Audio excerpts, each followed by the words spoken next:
বাংলাদেশ দলের এমন ছন্নছাড়া অবস্থাতেও কাউকে দেখে যদি মনে খানিকটা আশা জাগে তিনি শরীফুল ইসলাম। অথচ ভাগ্যের কি পরিহাস, তাকে কিনা ইনজুরির কবলে পড়তে হলো। ভারতের বিপক্ষে প্রস্তুতি ম্যাচের শেষ ওভারে আঙুলে ব্যথা পেয়েছেন তিনি, ফলে ওভার শেষ না করেই মাঠ ছাড়তে হয় তাকে। আপাতত চোটের অবস্থা নিয়ে কিছু বলা না গেলেও ধারণা করা যাচ্ছে 1 থেকে 2 সপ্তাহের জন্য মাঠের বাইরে ছিটকে যেতে পারেন এই পেসার। তবে চূড়ান্ত তথ্য জানা যাবে মেডিকেল টেস্টের পরেই।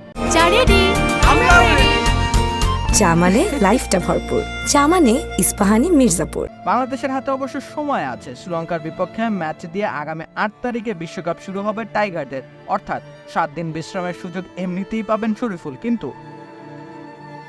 চোট যদি সত্যিই গুরুতর হয় সেক্ষেত্রে শ্রীলঙ্কার বিপক্ষে মহা গুরুত্বপূর্ণ লড়াইয়ে তো বটেই, দক্ষিণ আফ্রিকার সাথেও তাকে দেখা যাবে না। আর তেমনটা হলে বিপদেই পড়তে হবে নাজমুল শান্তদের।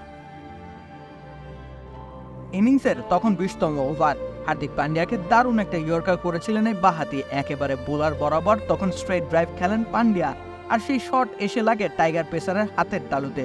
মুহূর্তের মাঝে ফিজিও মাঠে আসেন, এরপর প্রাথমিক চিকিৎসা দিয়ে ডাগ আউটের দিকে নিয়ে যান তাকে। মাঠ ছাড়ার আগে অবশ্য দারুণ পারফর্ম করেছিলেন এই তারকা। নিজের প্রথম ওভারে আউট করেছিলেন ইনফর্ম সঞ্জু স্যামসনকে, নতুন বল হাতে পরাস্ত করেছেন রোহিত শর্মা, ঋষভ পান্তের।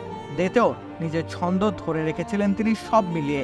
3.5 ওভার বল করে খরচ করেছেন মাত্র 26 রান। আপাতত প্রার্থনা করতে হচ্ছে শরীফুলের জন্য।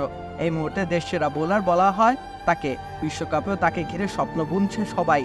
তাই তো দ্রুতই সব সংশয় কাটিয়ে মাঠে ফেরা প্রয়োজন তার। তিনি নিজেও হয়তো সেটাই চাইছেন খুব করে। রাকিব হোসেন রুম্মান, খেলা 71।